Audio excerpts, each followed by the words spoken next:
The woman simply pressed the rewind button on the video camera, but to her surprise, time in the real world started to rewind as well. Confused, she asked her son, who was sitting in front of her, but he didn't notice anything unusual. She thought maybe she was just imagining things. At that moment, she noticed a police officer staring at her in the restaurant, which made her feel uneasy. Later, her son David drove Nina onto the highway, speeding up the car, but it wasn't long before they were pulled over by the police, and it was the same officer from the restaurant. Sure enough, Officer Mark was unfriendly toward them, asking David if he knew why they had been stopped. David, annoyed, replied that it was because they were speeding. Just then, Mark noticed the video camera recording him, and in a fit of anger, he snatched the camera away. Nina hurriedly pressed the rewind button, and time started to rewind once again. When she realized what had happened, she quickly asked her son where the officer had gone. David, of course, didn't know what had happened before the rewind, so Nina told her son to pull over, and she got out of the car with the camera to check things out. But just then, a police car pulled up behind them. It was Mark again. He ordered them to leave the highway immediately. David, a little angry, confronted him, and Mark pulled out a taser.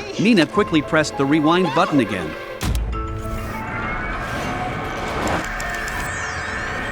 And this time, she found herself back at the restaurant. This time, Nina decided to take a different route, stopping at a motel to rest for a while. But before long, Mark showed up at their door, saying they had been reported for noise complaints by the neighbors, and they needed to show their IDs. David felt offended and confronted Mark. Mark shoved him into the wall. Just before Mark pulled out his gun, Nina quickly pressed the rewind button. Once again, they were back at the restaurant. This time, Nina decided to take a more proactive approach with Mark. She thanked him for keeping the place safe. And sure enough, Mark smiled when he heard the compliment. In their conversation, he appeared friendly. Nina thought things were fine now, but just as she was about to get into the car, Mark called out to her, demanding to see her driver's license and car purchase receipt. At that moment, Nina realized she couldn't change the course of the story. The story would inevitably end with Mark killing her son. In a panic, David rushed back to the car, preparing to show Mark the picture of the car purchase receipt. But before he could, Mark shot him dead. The camera fell and broke. Nina was horrified by the scene. After the camera was repaired, Nina went to the morgue to be by her son's side. She prayed that the camera would work again. Sure enough, after pressing the rewind button, she was back at the diner once more.